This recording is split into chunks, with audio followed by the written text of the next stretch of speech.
ভাই তোমাদের কাছে অনুরোধ, চেহারা সুরত চলন বলন সুন্দর করে, যারা দাড়ি রাখেন না হিম্মত করে দাড়ি রাখেন, হিম্মত করেন যে ইনশাআল্লাহ দাড়ি রাখবেন।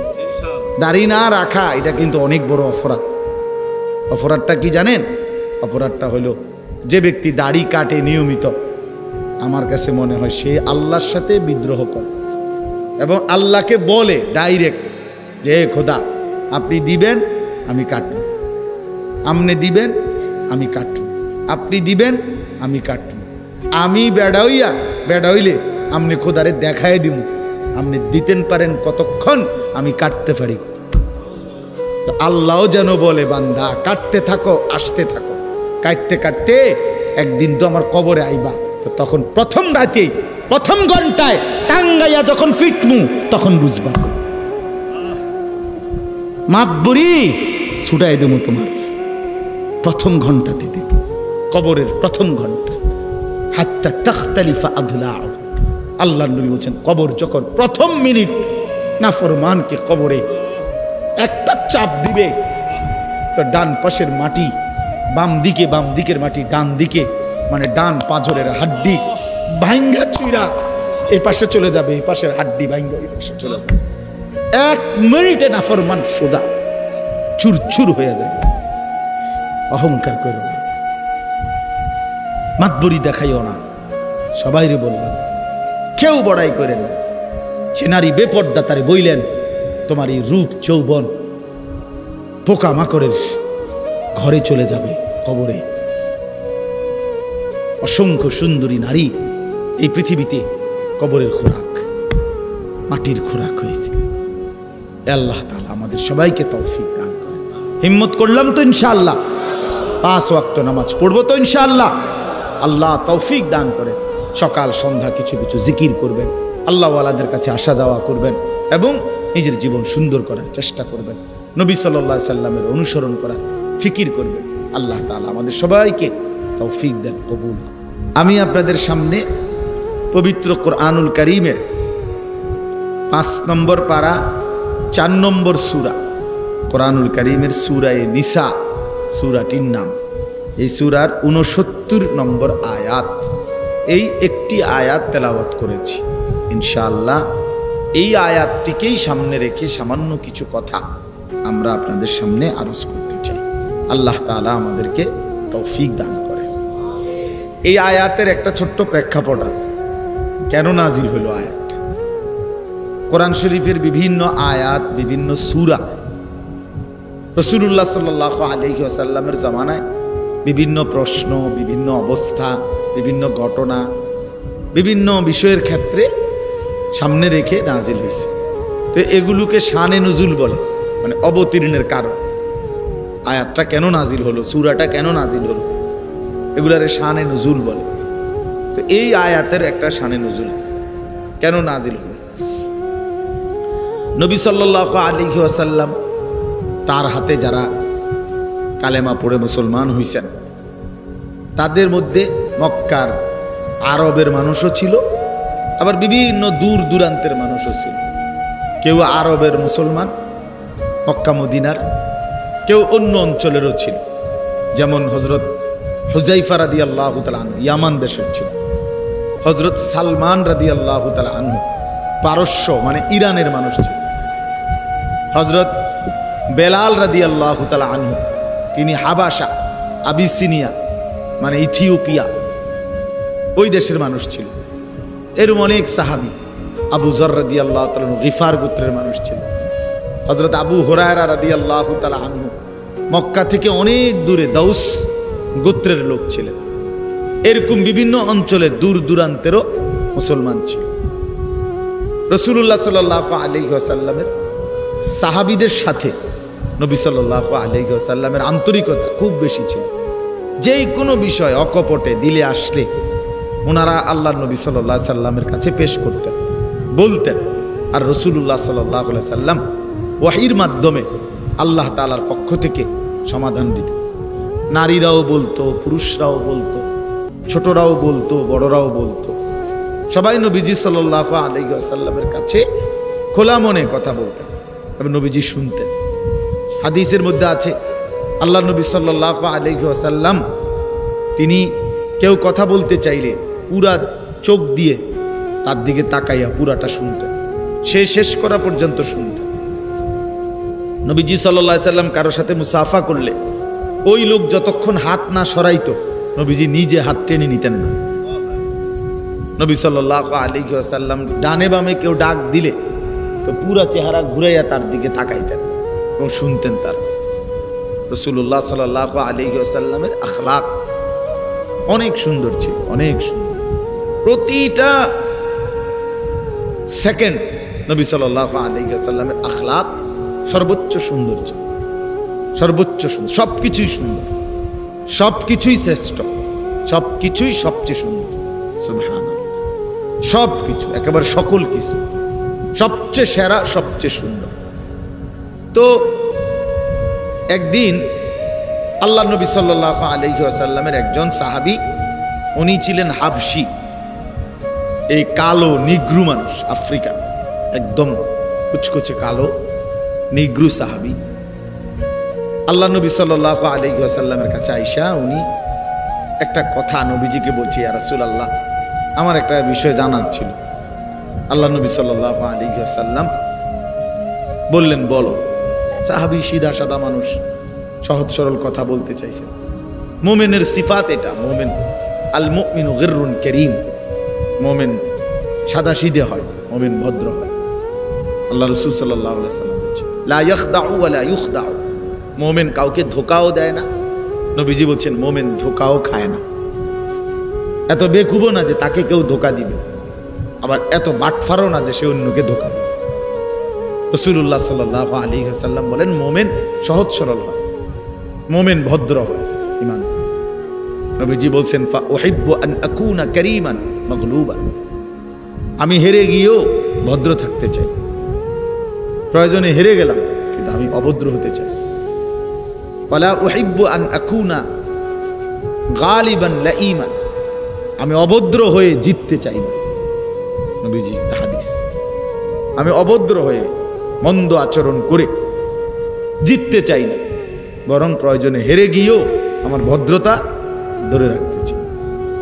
তো এই সহজ সরল সাহাবী তিনি আল্লাহ নবী সাল্লাল্লাহু আলাইহি ওয়াসাল্লামকে বললেন, ইয়া রাসূলুল্লাহ, আপনি প্রথম কথা হলো বাহ্যিক যেই সৌন্দর্য আপনার চেহারা মোবারক সহ সমস্ত দেহের অঙ্গ প্রত্যঙ্গের যেই সৌন্দর্য বাহ্যিক, এই সৌন্দর্য সর্বশ্রেষ্ঠ সুন্দর, সবচেয়ে সুন্দর, সবচেয়ে সুন্দর।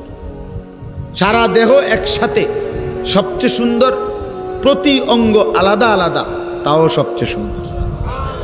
তো আপনি সবচেয়ে সুন্দর, সর্বশ্রেষ্ঠ সুন্দর, আর আমি কুৎসিত কালো। কাজেই বাহ্যিক সৌন্দর্যের বিবেচনায় আপনার সাথে আমার কোনো তুলনাই চলে না, আপনি অনেক সুন্দর। নবী সাল্লাল্লাহু আলাইহি ওয়াসাল্লামের সমস্ত সাহাবী নবীজির সৌন্দর্যের এমন বর্ণনা দিছেন, সেটা কোনো কুল কিনারা। শামায়েলের কিতাবের মধ্যে, শামায়েল মানে রাসূলুল্লাহ সাল্লাল্লাহু আলাইহি ওয়াসাল্লামের শুধু চেহারা, সুরত, চলাফেরা, উঠা বসা, এগুলোর আলাদা বর্ণনার উপরে কিতাব আছে, ওগুলোর শামায়েলের কিতাব, শামায়েলে তিরমিজি, এরকম শামায়েলে নবী, যেখানে সাহাবায়ে কেরাম খুব মজা করে করে জোশ, আনন্দে, খুশিতে নবী সাল্লাল্লাহু আলাইহি ওয়াসাল্লামের বাহ্যিক সৌন্দর্য, আভ্যন্তরীণ সৌন্দর্যের বর্ণনা দিয়েছেন।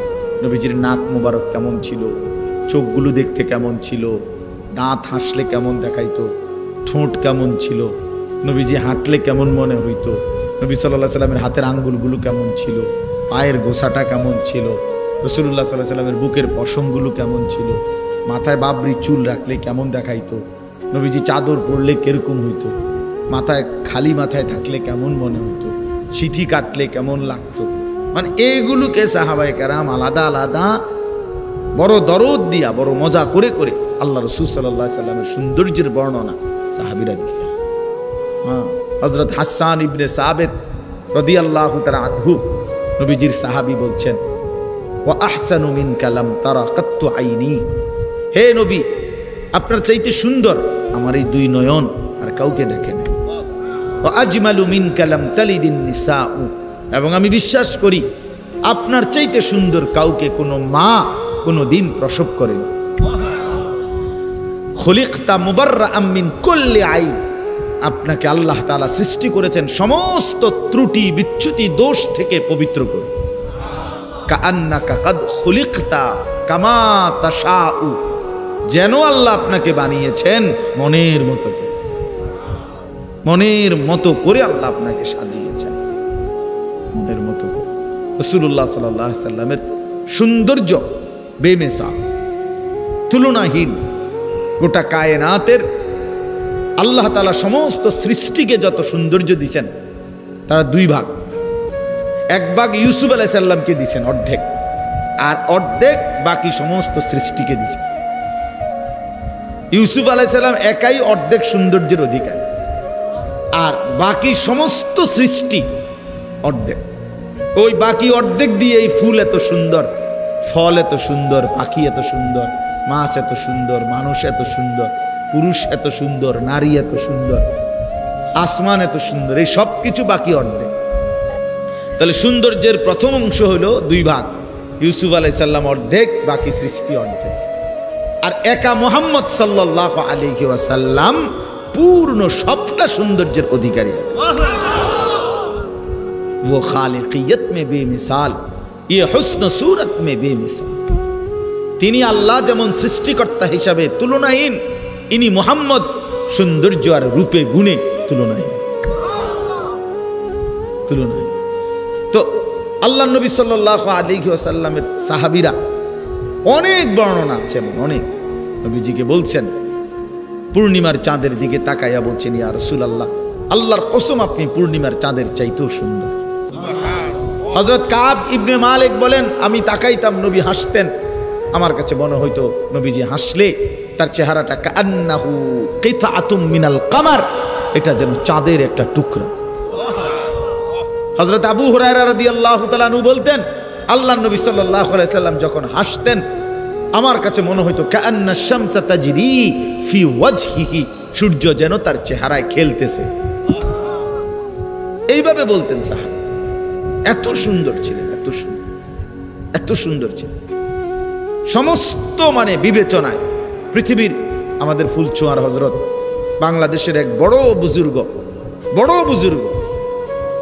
আল্লামা মুফতি আবু সাঈদ দামাত বারাকাতুহুমুল আলিয়া হযরত বলছেন, পৃথিবীর সমস্ত গবেষক যারা ছবি অঙ্কন, যারা আঁকে বিভিন্ন দৃশ্য, এই প্রতিযোগিতায়, অঙ্কন প্রতিযোগিতায় যারা পরীক্ষক, যারা সবচেয়ে সুন্দর ছবিটা নির্বাচন করে, এরকম সমস্ত পরীক্ষকও যদি একত্র করা হয় তো রাসূলুল্লাহ সাল্লাল্লাহু আলাইহি ওয়াসাল্লামের চেহারা, নবীজি সাল্লাল্লাহু আলাইহি সাল্লামের অঙ্গ প্রত্যঙ্গ যদি মাপে, বিচার করে, পরীক্ষা করে, তাইলে এটা এমনই হবে যে প্রতিটা অঙ্গ সবচেয়ে সুন্দর, শ্রেষ্ঠ সুন্দর। নাক, এরপরে আর বলে না এখান দিয়ে একটু কুদ্দুর বেশি হলে ভালো হইতো, এখান দিয়ে একটু গোশত বাড়াই দিলে ভালো হইতো না। হযরত বলেন আল্লাহ রাসূল সাল্লাল্লাহু আলাইহি সাল্লামের নাক পরীক্ষা করার পরে তাদের সারা পৃথিবীর সমস্ত গবেষক এটাই বলতে হবে, একটা পূর্ণ সবচেয়ে সুন্দর নাক হওয়ার যা যোগ্যতা, যা বৈশিষ্ট্য দরকার, এটা মুহাম্মদুর রাসূলুল্লাহর নাকের মধ্যেই ছিল। নবী সাল্লাল্লাহু আলাইহি সাল্লামের চোখই পূর্ণাঙ্গ, নবীজির কানেই পূর্ণাঙ্গ, নবীজির ঠোঁটে পূর্ণাঙ্গ, সব কিছু। অর্থাৎ এরপরে আর সুন্দর বানানোর কিছু নাই, আর কিছু নাই। এত সুন্দর ছিলেন, এত সুন্দর ছিলেন। তো এই সাহাবী বলতেছেন, ইয়া রাসূলুল্লাহ, আপনার সৌন্দর্যের সামনে আমি তো কুৎসিত কালো, আমার কোনো তুলনাই চলে না। আপনি সর্বশ্রেষ্ঠ সুন্দর বাহ্যিক দিক দিয়ে। এবার আসেন, উনি দ্বিতীয় কথা বললেন, ওই হাবশি সাহাবী বলতেছেন, কালো সাহাবী, ইয়া রাসূলুল্লাহ, যেরকম ভাবে বাহ্যিক দিক দিয়ে, বাহ্যিক সৌন্দর্যের বিবেচনায় আপনার সাথে আমার কোনো তুলনা নাই, ঠিক তেমনি ভাবে আভ্যন্তরীণ সৌন্দর্য, একটা তো হলো বাহ্যিক সৌন্দর্য, আর একটা হলো অন্তরের সৌন্দর্য, মানে আর্থিকভাবে, আভ্যন্তরীণভাবে যত গুণ, ঈমান, ইলম, হিকমত, তাকওয়া, জুহুদ, দুনিয়া বিমুখতা, সবর, হ্যাঁ, তাওয়াক্কুল, যত উত্তম গুণাবলী আছে মানবীয় ভিতরে, একজন সর্বশ্রেষ্ঠ উত্তম যত আখলাক, চরিত্র, গুণাবলী, বৈশিষ্ট্য, এগুলোর দিক থেকেও আপনি সর্বশ্রেষ্ঠ। বুইসতু লিউতাম্মিমা মাকারিমাল আখলাক। আল্লাহ নবী সাল্লাল্লাহু আলাইহি ওয়াসাল্লাম বলেন, সমস্ত চরিত্রের পরিপূর্ণতা দানের জন্যই আমি রাসূল আল্লাহর পক্ষ থেকে আবির্ভাব হয়েছি। ক্ষমা, সর্বশ্রেষ্ঠ ক্ষমা কেমন হয় এটা রাসূলুল্লাহ সাল্লাল্লাহু আলাইহি ওয়াসাল্লামের মধ্যে ছিল। ধৈর্য, সর্বশ্রেষ্ঠ ধৈর্য কেমন হইতে হয় নবীজির মধ্যে ছিল। পরোপকার, সর্বশ্রেষ্ঠ কেমন হওয়া উচিত নবীজির মধ্যে ছিল। মানুষের কল্যাণ কামিতা, এরকম যেই কোনো যাকেই আমরা উত্তম গুণ বলি তার সব কিছু আল্লাহ তাআলা রাসূলুল্লাহ সাল্লাল্লাহু আলাইহি সাল্লামের মাধ্যমে উনার মধ্যে পূর্ণ করে দিয়েছে, পূর্ণ করে দিয়েছে। হ্যাঁ, হুসনে ইউসুফ দমে ঈসা ইয়াদে বাইদাদারি আঁচে খুবা হামা দারন্দ তু তনহা দার। আল্লামা ইকবাল বলছেন, হে নবী, ইউসুফের সৌন্দর্য, মুসার মোজেজা, ঈসার মোজেজা, এভাবে ১৬ লক্ষ নবী রসুলের সমস্ত গুণ বৈশিষ্ট্য যদি আপনি একা আপনার মাঝে খুঁজি, তু তনহা দারি, আপনি একাই সব নিয়ে আছেন, আপনি একাই সব বৈশিষ্ট্য। তো এই হাবশী সাহাবী বললেন, ইয়া রাসূলুল্লাহ, আপনার আভ্যন্তরীণ আত্মিক ভিতরের আখলাক, চরিত্র, গুণ সেটাও শ্রেষ্ঠ, আমার সাথে কোনো তুলনা নাই। কিন্তু শোনেন মনোযোগ দিয়ে, উনি বলতেছেন তাইলে আমার বাহ্যিক সৌন্দর্যের সাথেও আমার কোনো তুলনা হয় না, আভ্যন্তরীণ সৌন্দর্যের সাথেও আমার কোনো তুলনা হয় না। কিন্তু ইয়া রাসূলুল্লাহ, আমি একজন সাধারণ হাবশী কালো সাহাবী, আমার জীবনটা আমি কষ্ট করেই চালাই, কোনো রকম চালাই, কিন্তু যত কষ্ট, পেরেশানি, দুঃখ, অভাব, অস্থিরতাই হয় আমার আছে, কিন্তু আমি বারবার সারাক্ষণই প্রতিনিয়ত আপনি রাসূলুল্লাহ সাল্লাল্লাহু আলাইহি সাল্লামের কাছে আসি, আপনার কাছে বসি, আর আপনার চেহারা মোবারকের দিকে তাকাই। তিনি বলেন, আল্লাহর কসম নবী, আপনার ওই চেহারায় আনোয়ার, আপনার ওই সৌন্দর্যপূর্ণ চেহারা দেখলেই আমি আমার সমস্ত দুঃখ, বেদনা, অস্থিরতা, পেরেশানি, অভাব সব ভুলে যাই, সব মিটে যায় আমার। এখন আমার প্রশ্ন হইল, আমি তো দুনিয়াতে আপনাকে দেখে নয়ন জুড়াই, আপনাকে দেখলে আমার দিল শান্ত হয়, আপনাকে দেখলে আমার কলিজা ঠান্ডা হয়। এখন মৃত্যুর পরে আপনিও একটা সময় চলে যাবেন, আমিও একটা সময় চলে যাব। আল্লাহ তাআলা আপনাকে সর্বশ্রেষ্ঠ জান্নাতের মধ্যে রাখবেন আমি জানি, আমারে জান্নাত দিবেন কিনা তার কোনো নিশ্চয়তা নাই। যদি দেনও আল্লাহ দয়া করে আমার একটা জান্নাতে রাখবেন, আর আপনাকে রাখবেন সর্বশ্রেষ্ঠ জান্নাতে। এখন আমার প্রশ্ন হলো, ইয়া রাসূলুল্লাহ, দুনিয়াতে তো আমি আমার সমস্ত দুঃখ সুখের উপশম আপনি, আপনারে দেখলে আমি সব ভুলে যাই। এখন জান্নাতে যদি আমারে থাকতে দেয় এক জায়গায়, আপনি থাকবেন সুউচ্চ সুমহান জান্নাতে, সেখানে তাইলে আমি তো আপনারে দেখব না, আমি তো থাকবো একটা আমার জান্নাতে। আমি যদি আপনাকে তখন না দেখি তো আমার জান্নাতে থাকাটাও কষ্টকর হয়ে যাবে। এই কথাটা আমি বুঝতে পারছি। আমি কি করুন তখন? আর কেমনে থাকবো? কি ফিকির, সাহাবীদের ফিকির কি, রাসূলুল্লাহ সাল্লাল্লাহু আলাইহি সাল্লামের প্রতি ভালোবাসাটা কি? তো আল্লাহ নবী সাল্লাল্লাহু আলাইহি ওয়াসাল্লাম খামোশ হয়ে গেলেন, নবীজি চুপ হয়ে গেলেন, কোনো উত্তর দেন নাই। কিছুক্ষণের মধ্যেই আল্লাহ তাআলা এই হাবশী সাহাবীর প্রশ্নের জবাব দেওয়ার জন্য আল্লাহ তাআলা হযরত জিবরাইলকে পাঠিয়ে আল্লাহ তাআলা জবাব দিছেন, সরাসরি কোরআন নাজিল করছেন। এই কোরআন নাজিল করে জিবরাইলকে পাঠিয়ে আল্লাহ তাআলা যেই আয়াতটা নাজিল করছেন এই হাবশী সাহাবীর প্রশ্নের জবাবে, এইটাই এই আয়াত, সূরা নিসার এই 69 নম্বর আয়াত, যেটা আমি পড়ছি। আল্লাহ তাআলা বললেন, বন্ধু ওরে বলেন ব্যবস্থা আছে। কি আছে? ব্যবস্থা আছে। ওর যে আবেগ, আপনারে না দেখলে তার জান্নাতটাও বিষাদ হয়ে যাবে। আপনারে দেখতে চায়, আপনার সাথে থাকতে চায়, পরে বলে দেন উপায় আছে। তো আল্লাহ তাআলা বলেন দুইটি শর্ত পূরণ করতে হবে। দুইটি শর্ত পূরণ করলে আমি আল্লাহ ওয়াদা দিলাম, আমি এই দুই শর্ত যে পূরণ করবে এমন প্রত্যেক ইমানদার বান্দাকে আমি আল্লাহ আপনি রাসূলের সাথেই থাকতে দেব, আপনার সাথেই থাকতে দেব। শুধু আপনি না, বরং আদম থেকে ঈসা সোয়া লাখ আম্বিয়াদের সাথে থাকতে দেব। শুধু আপনারা নবীদের সাথে না, নবীদের পরে উম্মতের ইমানদারদের মধ্যে সর্বশ্রেষ্ঠ মানুষ যারা সিদ্দিক বলে যাদেরকে, নবীর পরে উম্মতের মধ্যে মানুষের সর্বশ্রেষ্ঠ পদমর্যাদা ধর্মীয় হলো সিদ্দিক। এই সিদ্দিকদের সাথে থাকতে দেব। যারা আমার রাস্তায় শহীদ হয়েছে শহীদদের সাথে থাকতে দেব। যারা আমার নেক আল্লাহওয়ালা বান্দা তাদের সাথেই আমি থাকতে দেব। শর্ত কয়টা? দুইটা। ওমান ইউতিল্লাহ ওয়ার রাসূল, সহজ শর্ত, আল্লাহ এবং আপনি রাসূলের আনুগত্য করতে হবে। জীবনভর কষ্ট করে হলেও, সুখে কিংবা দুঃখে, রাতে কিংবা দিনে, একাকী কিংবা প্রকাশ্যে আপনি রাসূলের ইত্তেবা করতে হবে, আল্লাহর আনুগত্য করতে হবে, রাসূলের আনুগত্য করতে হবে। আল্লাহ বলেন এই দুই শর্ত পূরণ করতে বলেন, আল্লাহর আনুগত্য, রাসূলের আনুগত্য। তাহলে কি হবে?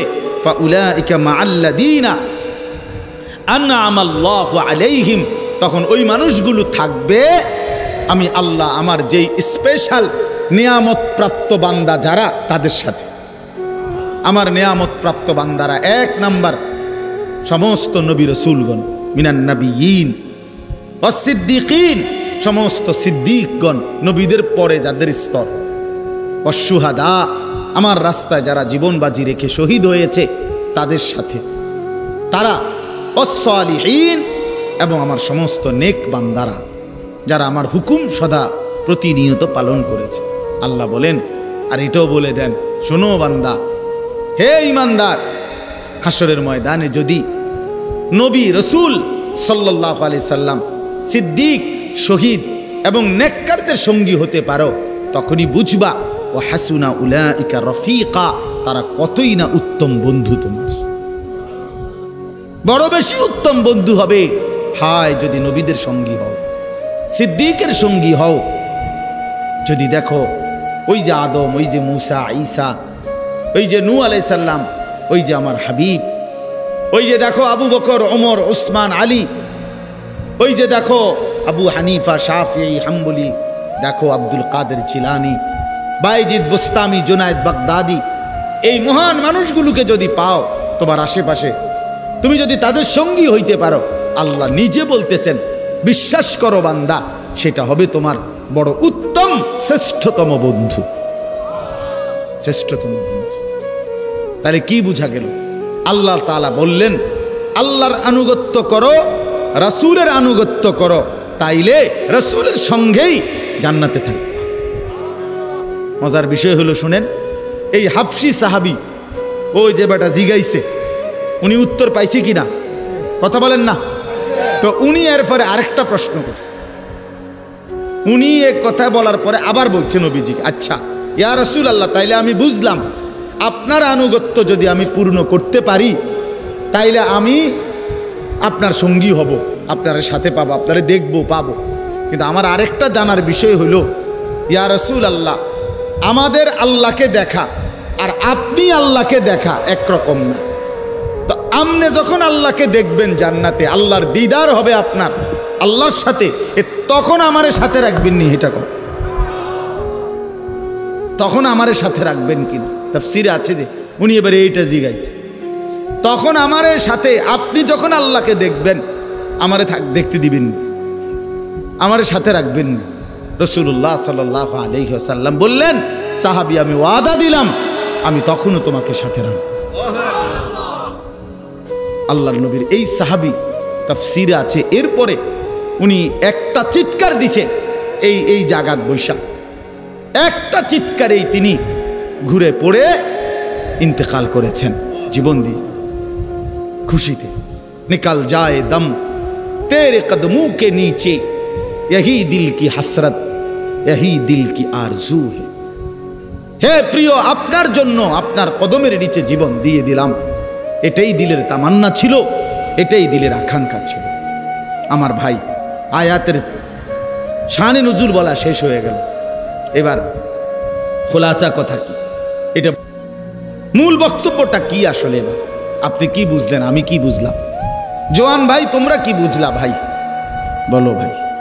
আমরা এই উপর থেকে নিয়ে নিচ পর্যন্ত আমরা প্রত্যেকেই মুসলমান, আমরা প্রত্যেকেই মুসলমান। আমাদের আল্লাহ, আমাদের নবী মুহাম্মদুর রাসূলুল্লাহ সাল্লাল্লাহু আলাইহি ওয়াসাল্লাম, আমাদের কিতাব কোরআন, আমাদের ধর্ম ইসলাম, আমাদের রব আল্লাহ, আমাদের নবী মুহাম্মদুর রাসূলুল্লাহ, আমাদের কিতাব কোরআন, আমাদের ধর্ম কি ইসলাম। এই চারটি নিয়ামত যার কাছে আছে দোস্ত, সে কেন বঞ্চিত হবে? সে কেন দুর্ভাগা হবে? সে কেন বদনসিব হবে? আহা ভাইয়া, এত বড় সর্বশ্রেষ্ঠ চারটি নিয়ামত যার আছে, যার পুঁজি, সে কেন জাহান্নামী হবে? সে কেন বরবাদ হইল? সে কেন আল্লাহর অবাধ্যতা করলো? আল্লাহ যার রব, মুহাম্মদুর রাসূলুল্লাহ যার রসুল, কোরআন যার কিতাব, ইসলাম যার ধর্ম। আমার বন্ধু, কি কারণে আমরা হেরে গেলাম? কি কারণ? কি কারণ? আজকের পৃথিবীতে যারা, আমার ভাই, আমার এই শেষ কথাগুলো মনোযোগ দিয়ে শোনো। আজকের পৃথিবীতে যারা খ্রিস্টান, সারা পৃথিবীতে, গোটা ইউরোপের সব খ্রিস্টান, তাদের কারো কাছে, কসম আল্লাহ, তাদের কারো কাছে, খ্রিস্টানরা ঈসা নবীর অনুসারী, কিন্তু তাদের কাছে ঈসা নবীর উপরে নাজিলকৃত আল্লাহ যেই ইনজিল কিতাব নাজিল করছে, আসমানি কিতাব, ওই আসমানি কিতাবের কোনো নিখুঁত কপি, ওই কিতাবের কোনো মূল কপি সারা পৃথিবীর, এই মুহূর্তে সারা পৃথিবীতে যত কোটি কোটি খ্রিস্টান আছে, যত জাদুঘর আছে তাদের, যত গবেষণাগার আছে তাদের, কারো কাছে, তাদের কাছে একটি নিখুঁত আল্লাহ কর্তৃক নাজিলকৃত ইনজিল আসমানি কিতাব তাদের কাছে নাই। কসম আল্লাহ, এটা তারাও মানে, তাদের কাছেও স্বীকৃত। এই ইনজিল নামে, বাইবেল নামে, কিতাবুল মুকাদ্দাস, কখনো নাম দেয় কিতাবুল মুকাদ্দাস, কখনো নাম দেয় ইনজিল শরীফ, কখনো নাম দেয় বাইবেল শরীফ, এক এক সময় এক এক শরীফ নাম দেয়, কিন্তু কোনো শরীফে আসল শরীফ না, সব হলো নকল শরীফ, আসলি না। এগুলো সব ঈসা আলাইহিস সালামকে আল্লাহ তাআলা আসমানে তুলে নেওয়ারও কমপক্ষে 600 বছর পরে লিখিত। তাদের পরবর্তী কোনো মনীষী, গুরু, ধর্মযাজকদের এই বিভিন্ন মানুষের মুখে মুখে প্রচারিত বিভিন্ন মুখ নিঃসৃত কথা বানাইয়া সানাইয়া এগুলো লিখস। আজকের এই দিন পর্যন্ত খ্রিস্টানরা ঈসা আলাইহিস সালামের ব্যাপারে তাদের আকীদা পরিষ্কার করে বলতে পারে না। তাদের কথা হইল ঈসা, মরিয়ম, আল্লাহ, এ তিন খোদা। নাউজুবিল্লাহ। তো বলে যে আল্লাহ যে এক, তোমাদের কিতাবও তো আছে, কহ এটাও ঠিক।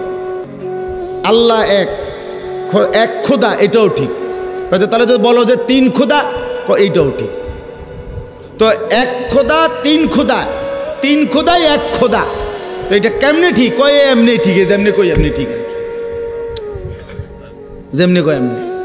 না বুঝাইতে পারলে মনে করেন আমার দাদা, আমার জ্যাঠারে, আমার দাদার খুব রাগ ছিল, প্রচণ্ড রাগী মানুষ ছিলেন আমার দাদা। তো ক্ষেতের মধ্যে ধান, আরে ক্ষেত ওই গরু দিয়া, হালের গরু দিয়া ক্ষেতে হাল চাষ করবার সময় আমার বড় জ্যাঠা কি কথা মনে দেরি করছে না জানি কি, দাদা এই গরুরে যেটা দিয়ে বাইরায়, যে আগের দিনের, হ্যাঁ, এইগুলা দিয়ে ফিরতে ফিরতে জ্যাঠারে একবার শোয়াই এলাইছে খেতে কাদার মধ্যে। তো জ্যাঠার খুব জ্বর উঠছে, অসুস্থ হয়ে গেছে জ্যাঠা। আমার আব্বা শহর থেকে, আমার আব্বা শহরে চাকরি করতেন, আব্বা একদিন পরে শূন্যা গেছে, গিয়া সব ঘটনা টটনা আমার জ্যাঠার থেকে শূন্যা আমার আব্বা বুঝছে যে আমার জ্যাঠার কোনো দোষ নেই, আমার দাদা এটা না বুঝা মারছে খাবারটা। তো দাদারে আমার আব্বা এটা বুঝাই কইছে যে আব্বা আপনি যে খাবারটারে মারলেন বড় মিয়ারে, এইভাবে বুঝাই কইছে যে আপনার এটা ভুল হয়েছে। আপনি মানে মূলত এই ঘটনা উনি করে নাই বা এই কারণে যেটা। তো দাদা বুঝছে কথাটা যে না আসলে তারে অন্যায়ভাবে কি করছে না। তো আমার দাদা চুপ করে একটু পরে আমার দাদা হঠাৎ আমার আব্বারে কইছে তাহলে হয়তো দৌড় দিল না কেন, বুঝেন নাই কথা? হ্যাঁ দৌড় দিল না কেন, এইটাই দোষ। হ্যাঁ হ্যাঁ দোষ হলো কি দৌড় দিল না কেন, হে যদি নির্দোষ হইতো তো দৌড় দিত। তাই এরা এত বেশি বানোয়াটি, খ্রিস্টানরা একেবারে গাঁজাখুরি কথাবার্তা, এদের বানোয়াটি কথা। আমাদের বাংলাদেশে এরা এই উত্তরবঙ্গে পার্বত্য চট্টগ্রামে আপনারা জানেন প্রতিদিন মুসলমানদেরকে খ্রিস্টান ধর্ম বানানোর ষড়যন্ত্র করছে। ষড়যন্ত্র না, বানাচ্ছে বানাচ্ছে বানাচ্ছে প্রতিদিন। আমাদের এই ছোট্ট বাংলাদেশে, ছোট্ট এই বাংলাদেশ, আমরা দিনাজপুর ছিলাম দাওয়াত ও তাবলীগের সফরে। 40 দিনে দেখছি একটি জেলার মধ্যে না হয়তো 50টা। ওই বাংলাদেশে মিয়া একটা জেলায় কমপক্ষে 50টা হবে গির্জা বাংলাদেশে, অথচ তাদের ধর্মের কোনো গভীরতা বলতে কিচ্ছু নাই। তাদের কাছে আসমানি কোনো নিখুঁত কিতাব নাই, ঈসা আলাইহিস সালামের শিক্ষা তাদের কাছে মোটেই নাই। ইহুদি আজকের পৃথিবীতে, পৃথিবীর গোটা পৃথিবীর বিস্ফোরা, গোটা পৃথিবীর যন্ত্রণার নাম কে? ইহুদি, ইসরায়েল। এই কুত্তার মতো নিকৃষ্ট জানোয়ার পৃথিবীতে কেউ নেই। এই দাজ্জাল ফেরাউন নমরুদের চাইতো নিকৃষ্ট এই ইসরায়েলের এই বর্তমান প্রধানমন্ত্রী নেতানিয়াহু। এই বেঈমান ফেরাউনের চাইতে খারাপ। ফেরাউন এত জঘন্য ছিল না, নমরুদ এত জঘন্য ছিল না, এত এত হিংস্র। এই ইহুদিদের কাছে আসমানি কিতাবের কোনো শিক্ষাই নেই, শুধু উশৃঙ্খলা, বিশৃঙ্খলা, সন্ত্রাসী, অন্যায়, জবরদখল, মানুষের রক্তে, মুসলমানের রক্তে জমিন ভিজায় দেওয়া, এই তাদের জিন্দেগি, এই জিন্দেগি। হিন্দু ধর্মের যতগুলো কিতাব একটিও আসমানি কিতাব না। এই মহাভারত, বেদ, পুরাণ,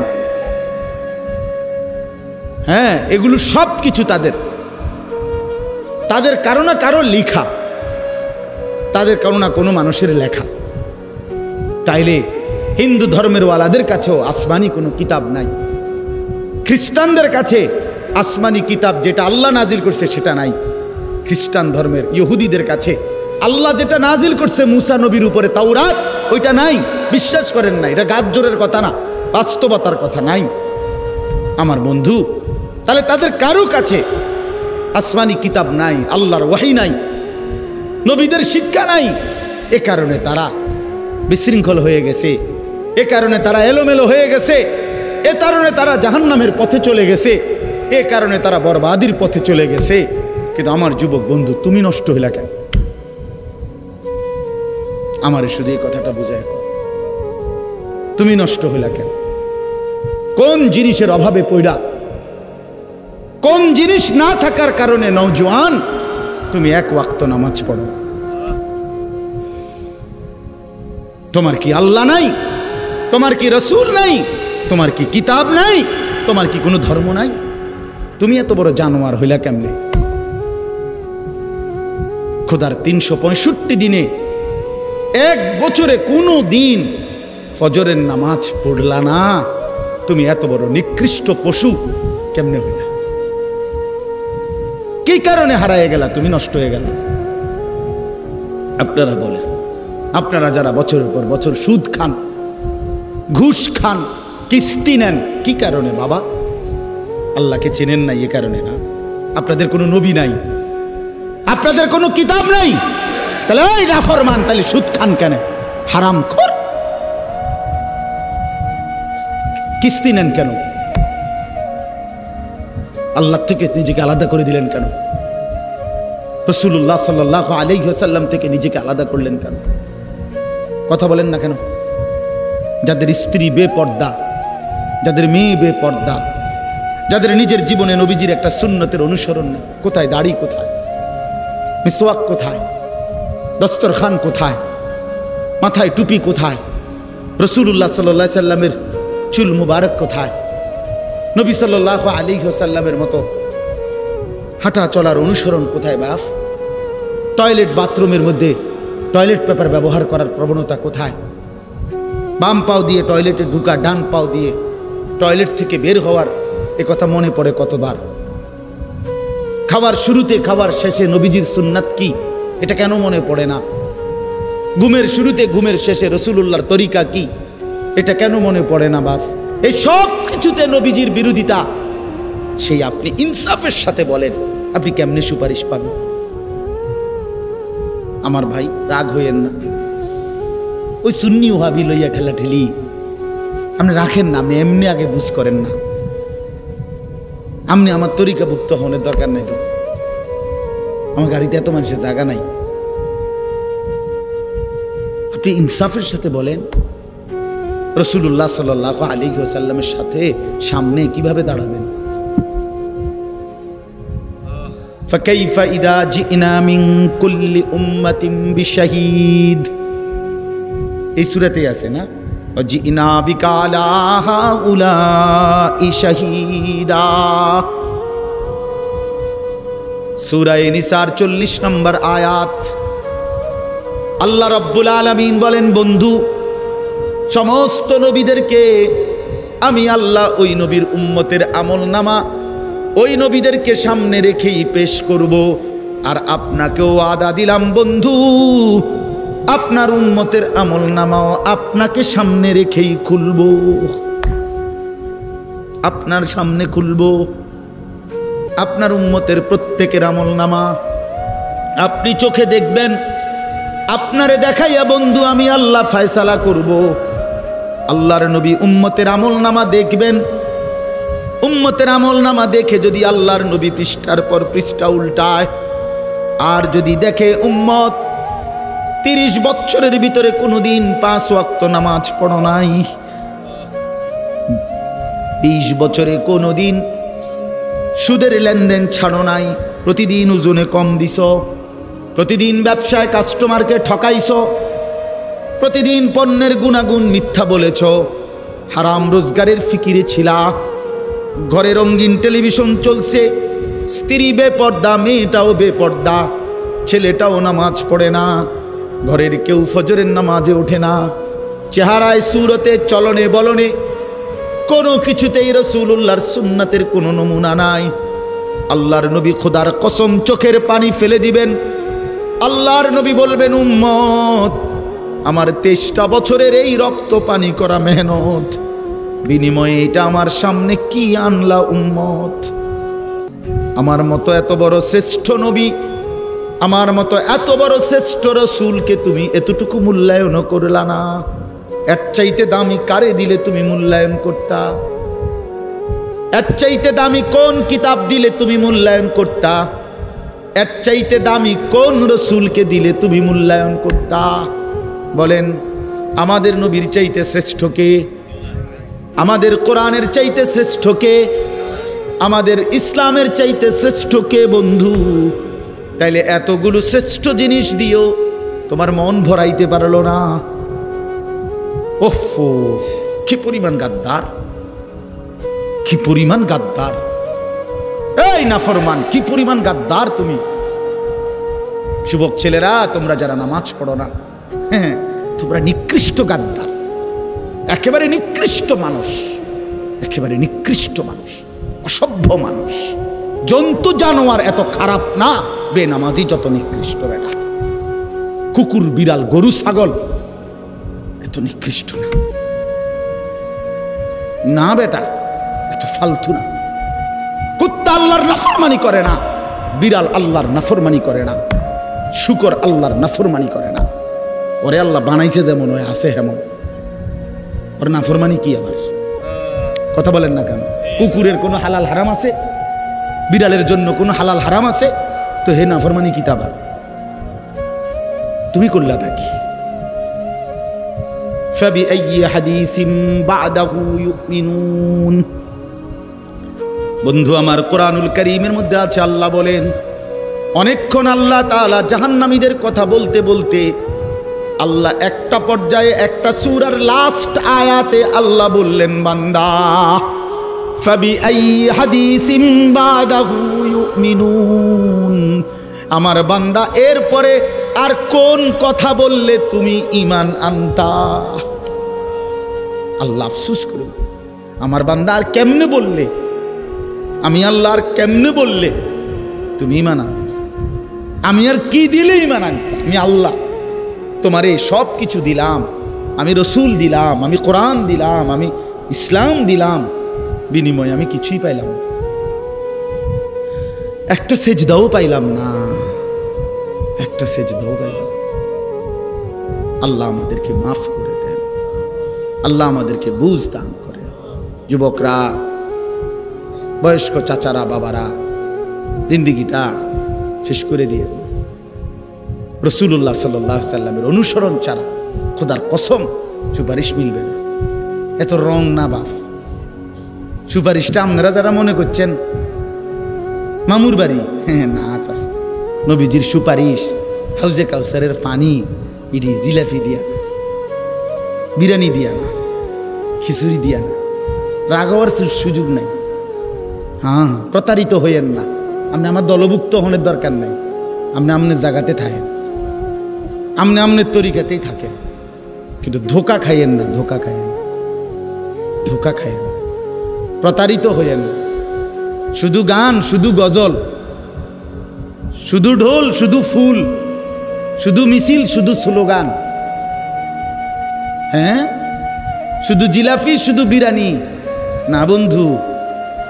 এত বড় শ্রেষ্ঠতম রাসূল 23 বছরে এই সামান্য এই কয়েকটা বিষয়ের জন্য আমাদের কাছ থেকে চেয়ে নবীজি আমাদের কাছ থেকে ভালোবাসার দাবিতে কয়টা বিরিয়ানি আর কয়টা জিলাপি আর কয়টা খিচুড়ি, আর আমরা নবীর জন্য একটা গাড়িতে ফুল লাগাবো, আর কিছু প্লে কার্ড দিয়ে আমরা স্লোগান দেব, চিৎকার দেব, হই হুল্লোড় করব। খালাস, 23 বছরের রাসূলুল্লাহ সাল্লাল্লাহু আলাইহি সাল্লামের মেহনতের হক আদায় হয়ে গেছে তো? এটা ইনসাফ বলে?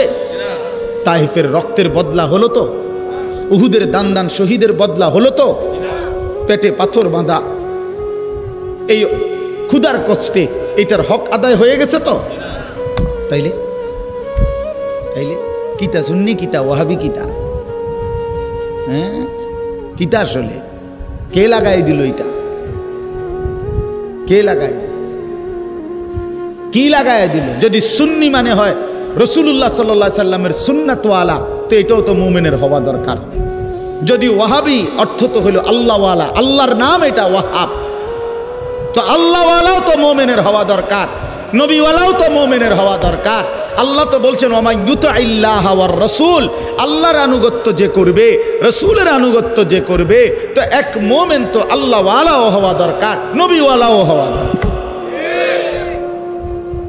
কথা বলে, নামাজ পড়বেন আল্লাহর হুকুম, অনুসরণ করবেন রাসূলের তরিকা, রোজা রাখবেন আল্লাহর হুকুম, কিন্তু অনুসরণ করবেন রাসূলের তরিকা। সোজা হিসাব, সোজা হিসাব। এই জন্য আপনাদের কাছে আমার অনুরোধ, মেহেরবানি করে ছেলেরা, বাবারা, পর্দার আড়ালের মা বোনরা, সবাই মিলে সিদ্ধান্ত, এত বোকা হইয়েন না, এত বোকা হইয়েন, এত বোকা হইয়েন। অনেক ছেলে দেখেন তাকাইয়া, মাশাআল্লাহ অনেক ছেলে বসছে, কিন্তু বন্ধু চেহারা দেখলেই বোঝা যায় নামাজ পড়ো না, চেহারায় দয়া মায়া নাই, চেহারায় দয়া মায়া নাই, চুলের কোনো সাইজ নাই, চেহারার কোনো সুরত নাই, জামা কাপড় পোশাকের কোনো তাল নাই, কি করো, কি খাও, কোথায় রাত কাটাও, সারা রাত এই এক মোবাইল দিয়া জিন্দিগি পার করতেছ, এটা সুস্থ স্বাভাবিক মানুষ হইতে পারে না। এত ছবি, এত নারী, এত উলঙ্গ দৃশ্য কোনো স্বাভাবিক মানুষ দেখে না। এত পাগল ছাড়া, মাতাল ছাড়া আর কেউ না, আর কেউ এক ওয়াক্ত নামাজ পড়তে পারে না, মন চায় না, আমি সেদিন বললাম যে আপন মা জীবিত, আমার এই কথাটা শেষ খেয়াল করে, আপন মা বাবা জীবিত, ঘরে ছেলেটা ঘরে ঘুমায়, বাপ মাও আছে, কিন্তু বছরের পর বছর কোনোদিন নামাজ পড়ে না, বাপ মাও কিছু বলে না। আরে বাবা, বিশ্বাস করেন, আমার কাছে মনে হয় জানেন যে এই সন্তানের উপরে আল্লাহর এত বড় লানত পড়ছে, খোদার গজব পড়ছে তার উপরে, যে আল্লাহ তাআলা তার মা বাবার কলজাত থেকেও এই সন্তানের আখেরাতের ফিকির সরায় দিয়েছে। আপন মা বাবা আর আপন সন্তানের ফিকির করে, যা তুই বাদ, তুই নষ্ট হয়ে যা, নষ্ট হয়ে যা। এই জন্য আমি অনুরোধ করছি, একটা ছেলেও যদি শুনে থাকেন, একটা বাবাও শুনে থাকেন, পুরা কোরআনুল কারীমের মধ্যে আল্লাহ তাআলা বিশ্বাস করেন। আবারও বলছি, নবীজির কথা বারবার আল্লাহ বলছে, ফাত্তাবিউনি, আমার নবীকে অনুসরণ করো, ইউহিব্বুকুমুল্লাহ, আমি ভালোবাসবো, ওয়াত্তাবিউহু লাআল্লাকুম তাহতাদুন, আল্লাহ বলেন আমার রাসূলের অনুসরণ করো, নিশ্চিত হেদায়েত পেয়ে যাও। আল্লাহ বলেন, ফাল্লাযীনা আমানু বিহি ওয়া আযযারুহু ওয়া নাসারুহু ওয়াত্তাবাউন নূরাল্লাযী উনজিলা মাআহু, যারা আমার রাসূলের প্রতি ঈমান আনবে, আমার রাসূলকে সম্মান করবে, আমার রাসূলের দ্বীনের কাজে সাহায্য করবে, আমার রাসূলের উপরে নাজিলকৃত কোরআনকে যারা অনুসরণ করবে, খোদার কসম আল্লাহ বলছে, উলাইকা হুমুল মুফলিহুন, তারা নিশ্চিত সফল কৃতকার্য জান্নাতি। পুরা কোরআনে আল্লাহ বলছেন রাসূলুল্লাহ সাল্লাল্লাহু আলাইহি সাল্লামের ভালোবাসা আল্লাহ তাআলা অনুসরণের মাধ্যমে বুঝাইছেন। অনুসরণ সুন্নাত মোতাবেক, পেশাব, পায়খানা, ওযু, গোসল, হাঁটা চলা, উঠা বসা, খানা খাদ্য, ঘর পরিবার, স্ত্রী সংসার, বাজার ব্যবসা, আয় রোজগার, লেনদেন, দেশ জাতি রাষ্ট্র পরিচালনা, সকল বিষয়ে আল্লাহ নবী সাল্লাল্লাহু আলাইহি ওয়াসাল্লামের তরিকা অনুসরণ করা। বলে আমি এক লগে হুজুর সবডি কুলামু পারমুনি, আপনি সবই পারতেন না বললে শুরুই করতেন না, এটা কোন কথা? কথা বুঝেন নাই আপনি? আমাদের আরবিতে একটা প্রবাদ আছে, মা লা ইউদরিকু কুল্লু লা ইয়াতরুকু কুল্লু, যেটা তুমি ফুরাটা ফাটতা না, এই কারণে ফুরাটা ছাইরো না। বুঝেন নাই কথাটা? হ্যাঁ, এই জন্য আজকে ইনশাআল্লাহ আমরা এই সিদ্ধান্ত নেই প্রত্যেকে যে আমরা প্রিয় নবী সাল্লাল্লাহু আলাইহি ওয়াসাল্লামকে অনুসরণের মাধ্যমে ভালোবাসব। কিসের মাধ্যমে কোন? আবার বলেন ভাই, কিসের মাধ্যমে? হ্যাঁ, ঝগড়াঝাটির কোনো দরকার নেই, জান্নাতে যাওয়া দরকার। সবাই নিয়ত করেন ইনশাআল্লাহ যে সবাই জান্নাতি হবে, জান্নাতি হওয়া দরকার। জাহান্নাম টিকবেন না, কবরের আযাবে টিকবেন না, টিকবেন না, কবরের আযাবে টিকবেন না। হ্যাঁ, আমরা কিতাবে পড়ছি ঈসা আলাইহিস সালাম নূহ আলাইহিস সালামের জামানার ওনার একজন সন্তানকে কবর থেকে উঠাইছেন আল্লাহর কুদরতে। দেখছেন ওনার চুল দাড়ি সাদা হয়ে গেছে। তো নূহ আলাইহিস সালামের জামানার মানুষের চুল দাড়ি সাদা হতো না, কিতাবে আছে, যত বৃদ্ধই হইতো। ঈসা আলাইহিস সালাম জিজ্ঞেস করছে, আপনার চুল দাড়ি সাদা হলো কেন? কোচে বলে, শুনেন, 450 বছর দুনিয়ার হায়াত পাইছি আমি, আমার কোনোদিন চুল দাড়ি সাদা ছিল না, হয় নাই, কিন্তু শুধুমাত্র মালাকুল মউত আজরাইল যখন আমার জান কবজ করে, তিনি বলেন, ওই নূহ আলাইহিস সালামের বংশধর বলে, আল্লাহর কসম, এই জান কবজের সময় সাকরাতুল মউত, মৃত্যুর যেই যন্ত্রণাটা লাগছে, ওই এইটুকু যন্ত্রণায় আমার চুল দাড়ি সাদা হয়ে গেছে। এরপরে তো রইছে বাপ, এরপরে তো রইছে সামনে, এরপরে তো সামনে রয়েছে। হযরত, আমার কাছে কিতাব, আমার গাড়িতে কিতাবটা আছে। হযরত ইব্রাহিম আলাইহিস সালাম একদিন আজরাইলকে বলছে, আজরাইল, কোন নাফরমান পাপীর রুহু যে কবজ করো তুমি, তখন তোমার চেহারাটা কিরকম হয়, আকৃতিটা আমার এটা একটু দেখাও। হযরত ইব্রাহিম আলাইহিস সালামকে আজরাইল বলছে, আল্লাহর কসম, হে নবী, আপনি সহ্য করতে পারতেন না, আপনি এটা দেখতে চাইেন না। ইব্রাহিম আলাইহিস সালাম বললেন, না, আমার একটু হলেও দেখাও। তো আজরাইল এই বিভৎস আকৃতি, মানে নাফরমানের জান কবজ করার সময় উনার যে চেহারার আকৃতি হয়, এই চেহারাটা ধরে ইব্রাহিম আলাইহিস সালামকে দেখাইলেন। বিশ্বাস করেন, এই কিতাবে আছে, ইমাম কুরতুবীর কিতাব। ইব্রাহিম আলাইহিস সালাম একটা চিৎকার মাইরা বেহুশ হয়ে গেছে। হুঁশ আসার পরে ইব্রাহিম আলাইহিস সালাম বললেন, আল্লাহর কসম, আয় আল্লাহ, মালিক আপনার কসম, কবরের আযাব, জাহান্নামের আযাব কোনো নাফরমানের জন্য কিছুই লাগবে না, শুধু আজরাইলের এই ভয়ানক দৃশ্য জান কবজের সময় একবার দেখলেই তার সারা জিন্দেগির নাফরমানির শাস্তির জন্য এটাই যথেষ্ট। বন্ধু আমার, কষ্ট হবে, ছেলেরা নষ্ট হইয়া শেষ পর্যন্ত কিন্তু খুব বেশি আগাইতে পারতাম।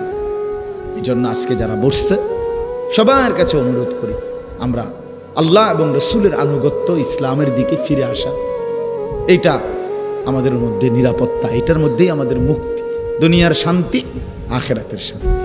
আল্লাহ তাআলা আমাদেরকে তৌফিক দান করেন। আজকের এই মাহফিলটা আল্লাহ তাআলা কবুল করে নেন। যুবকদের এই যে মুহইয়ুস সুন্নাহ শব্দের অর্থ কিন্তু সুন্নাতের জীবন দানকারী, অর্থাৎ সুন্নাতের অনুসরণকারী, সুন্নাতকে জীবন দানকারী, সুন্নাতকে বাস্তবায়নকারী। এজন্য এই নাম, এটার কিন্তু অর্থ হলো এই যারা সুন্নাতকে অনুসরণ করে। এজন্য শুধু নাম সর্বস্ব যেন না হয়।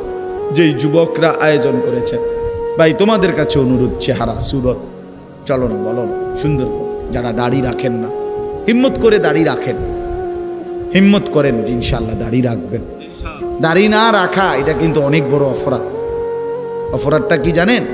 অপরাধটা হলো যে ব্যক্তি দাড়ি কাটে নিয়মিত, আমার কাছে মনে হয় সে আল্লাহর সাথে বিদ্রোহ করে এবং আল্লাহকে বলে ডাইরেক্ট যে খোদা আপনি দিবেন আমি কাটব, আপনি দিবেন আমি কাটব, আপনি দিবেন আমি কাটব, আমি বেড়া হইলে আপনি খোদারে দেখায় দিব, আপনি দিতেন পারেন কতক্ষণ, আমি কাটতে পারি।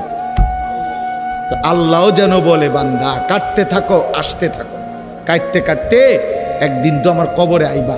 তো তখন প্রথম রাতে, প্রথম ঘন্টায় টাঙ্গাইয়া যখন ফিটমু তখন বুঝবা,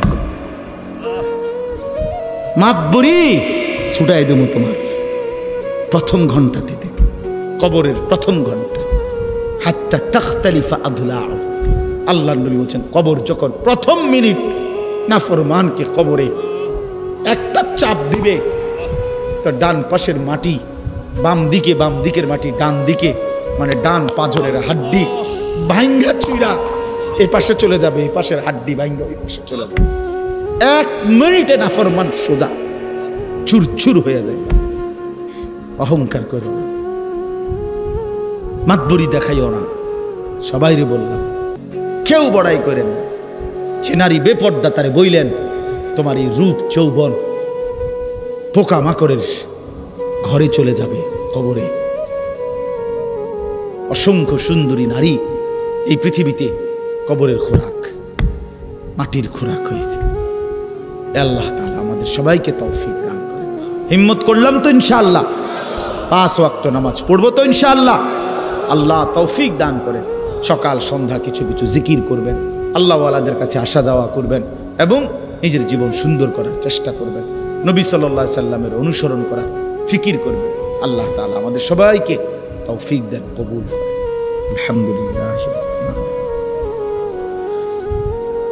আল্লাহুম্মা আনতাস সালাম ওয়া মিনকাস সালাম, তাবারাকতা ইয়া যাল জালালি ওয়াল ইকরাম, ইয়া আরহামার রাহিমিন, ইয়া আরহামার রাহিমিন, ইয়া আরহামার রাহিমিন। ইয়া রাব্বি লাকাল হামদু কামা ইয়ানবাগি লিজালালি ওয়াজহিকা ওয়া আযীমি সুলতানিক, ওয়া সাল্লি আলা মুহাম্মাদিন কামা হুয়া আহলুক, ওয়া ফাআল বিনা খায়রান কামা আনতা শাআনুক। ربنا ظلمنا أنفسنا وإن لم تغفر لنا وترحمنا لنكونن من الخاسرين. رب ارحمهما كما ربياني صغيرا. ربنا هب لنا من أزواجنا وذرياتنا قرة أعين واجعلنا للمتقين إماما. ربنا آتنا في الدنيا حسنة وفي الآخرة حسنة وقنا عذاب النار. مولاي كريم माफ করে দেন, রব্বে করিম আপনি মাফ করে দেন, মেহেরবান মাওলা আপনি মাফ করে দেন। রাত অনেক গভীর মাওলা, চারিদিকে অন্ধকার মাওলা, আপনার কোটি কোটি বান্দা ঘুমায় গেছে, আমরা অল্প কয়েকজন নাফরমান ঘুমাই না। আল্লাহ, কবরের ভয় লাগলো, জাহান্নামের কথা মনে পড়লো, হাসরের ময়দানের কথা শুন ভয় পেয়ে গেলাম। পেছন দিকে তাকিয়ে দেখি খুব বেশি অন্ধকার, জীবনের পেছনটা শুধুই নাফরমানি। কবরের কোনো পুঁজি নাই, আখিরাতের কোনো সামান নাই, বন্দিগির কোনো হক ফিরায় দিলে আপনার বান্দা যাবে কোথায়? আর কোথাও আশ্রয় নাই, আর কোথাও ঠিকানা নাই। আপনি মাফ করে নেওয়ালা, আপনি মাফ করে দেন। আযাব দিলে আপনার কোনো লাভ নাই, মাফ করে দিলে আপনার কোনো ক্ষতি নাই। দেন, মাফি করে দেন। বাবাকে মাফ করে দেন, মাকে মাফ করে দেন, দাদা দাদি নানা নানিকে মাফ করে দেন, চাচা মামা ফুফা খালুকে মাফ করে দেন, চাচি মামি ফুফি খালাকে মাফ করে দেন, বিবিকে মাফ করে দেন, ছেলে মেয়েকে মাফ করে দেন, ভাই বন্ধুদেরকে মাফ করে দেন, আত্মীয় স্বজনদেরকে মাফ করে দেন, পাড়া পড়শিকে মাফ করে দেন, কবরবাসীদেরকে মাফ করে দেন। কিয়ামত পর্যন্ত কবরের আযাব মাফ করে দেন। জিন্দিগিটা সুন্দর করে দেন, আখলাক সুন্দর করে দেন, চেহারা সুন্দর করে দেন, চুল সুন্দর করে দেন, দাড়ি সুন্দর করে দেন, লেবাস সুন্দর করে দেন, আখলাক সুন্দর করে দেন। কদম কদম বন্ধুকে অনুসরণ করবার তৌফিক দান করেন আল্লাহ। সুন্নাতের মোহাব্বত দান করেন, সুন্নাতের হক আদায়ের তৌফিক দান করেন, আপনার বন্ধুর ইত্তেবা অনুসরণ করবার তৌফিক দান করেন আল্লাহ। ঝগড়া নয়, বিবাদ নয়, ভালোবাসে অনুসরণ করে একসাথে জান্নাতি হতে চাই মাওলা। সবাই মিলেই জান্নাতে যেতে চাই, আপনাকেই পেতে চাই, রাসূল সাল্লাল্লাহু আলাইহি সাল্লামকেই পেতে চাই আল্লাহ। আপনি মাহরুম করবেন না, বঞ্চিত করবেন না। প্রতিটা যুবককে নামাজি বানিয়ে দেন, সেজদাওয়ালা বানিয়ে দেন, কাঁদনেওয়ালা বানিয়ে দেন। বয়স্ক বাবা চাচাদেরকে আল্লাহ চায়ের আড্ডা, দোকানের আড্ডা থেকে হেফাজত করেন, বিড়ি সিগারেটের আড্ডা থেকে হেফাজত করেন, আরো বেশি নেক আমলের তৌফিক দেন। মা বোনদেরকে পর্দা পুশিদা দান করেন, প্রতিটা মুসলমানকে কবুল করে নেন। এই মুহইয়ুস সুন্নাহ যুব সংগঠন আপনি কবুল করে নেন আল্লাহ। বারবার প্রতি বছর এই সম্মেলন আরো সুন্দর, আরো বড় ইন্তজামের সাথে করবার তৌফিক দান করেন আল্লাহ। আজকের আয়োজনে বরকত দেন, যে যেভাবে সহযোগিতা করেছে কবুল করে নেন। প্রতিটা টাকায়, প্রতিটা ফিকিরে, প্রতিটা খেদমতে, মেহনতে আপনি উত্তম বিনিময় দান করেন। রব্বির হামহুমা কামা রব্বায়ানি সগীরা। আয় আল্লাহ, সুস্থ বিমারি যারা শিফা করে দেন, কামাই রুজিতে হালাল বরকত দিয়ে দেন, আমার দেশ নিরাপদ করে দেন, খায়র ও বরকত দান করেন, গোটা দেশে খায়র ও বরকত দান করেন। প্রতি ইঞ্চি জমিনে কোরআনের হুকুম জারি করে দেন, ইসলামের আলো জ্বালিয়ে দেন, ইনসাফকার শাসক দান করেন আল্লাহ। ইমামে আদেল দান করেন, আর কোন জালিম চাপায় দিয়েন না, আর জুলুমের শিকার হতে চাই না মাওলা। আমাদেরকে একজন ন্যায়পরায়ণ শাসক দান করেন, আমাদেরকে একজন ইনসাফগার শাসক দান করেন। আয় আল্লাহ, রাত গভীরে শেষ ফরিয়াদ, গাজা, ফিলিস্তিন, লেবাননের মুসলমানকে হেফাজত করে আল্লাহ। রক্তে মুসলমানের জমিন ভিজে আছে, আপনি দয়া করে, আপনি দয়া করেন, আপনি দয়া করেন, মাজলুমের উপরে রহম করেন। আয় আল্লাহ, ইসরায়েলের বেঈমান জালেমকে ধ্বংস করে দেন আল্লাহ। ফেরাউন নমরুদের চাইতে এই প্রধানমন্ত্রী ইসরায়েলের, তাকে নিকৃষ্ট পরিণতি দেন আল্লাহ। তার অত্যাচার আর জুলুম থেকে মুসলমানদেরকে বাঁচান, বাঁচান। রব্বির হামহুমা কামা রব্বায়ানি সগীরা। সুবহান রাব্বিকা রব্বিল ইজ্জাতি আম্মা ইয়াসিফুন, সালামুন আলাল মুরসালিন।